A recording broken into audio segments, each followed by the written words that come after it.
Hey guys, so today I'm gonna show you how to make the most sustainable chocolate mousse, so stay tuned. While a normal chocolate mousse is made out of chocolate, eggs, sugar, butter, cream, more eggs, color pencils, chess figures, a rock, and the amount of subscribers I have. By the way, if you wanna help me with the size of my subscribers, just hit the subscribe button.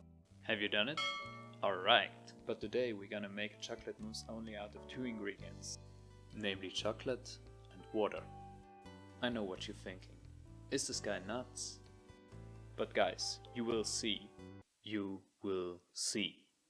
Now for this recipe we're gonna use milk chocolate, because it is sweeter and we will have a better taste at the end. I use this chocolate bar called Die Gute Schokolade, and they are part of the Plant for the Planet organization. So guys, you really should check them out, they're doing a great job by reforesting the world. Now for the chocolate mousse, all you have to do is to break the chocolate into smaller pieces and adding hot boiling water to it. By the way, you could also make this recipe in a water bath. And then start mixing.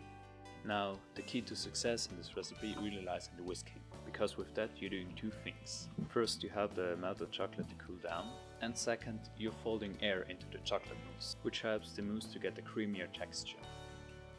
After some time your mixture will start to thicken up.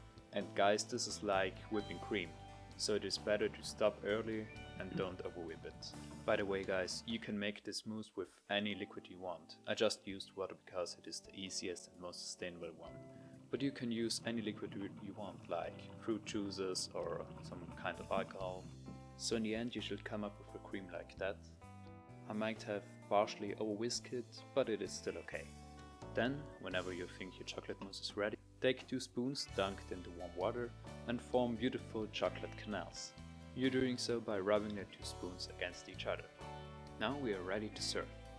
I personally like to eat the chocolate mousse with some fruits, because their acidity is a great contrast to the sweet of the chocolate. Add some cocoa powder to it if you want, and garnish it off with a mint leaf. And now guys, the taste test. Bon appetit! Wow! So it tastes really good, and you totally wouldn't believe it that it is just chocolate and water. That was it for me, I hope you liked it. Please hit the like and subscribe button, and I'll see you on Fridays. Bye!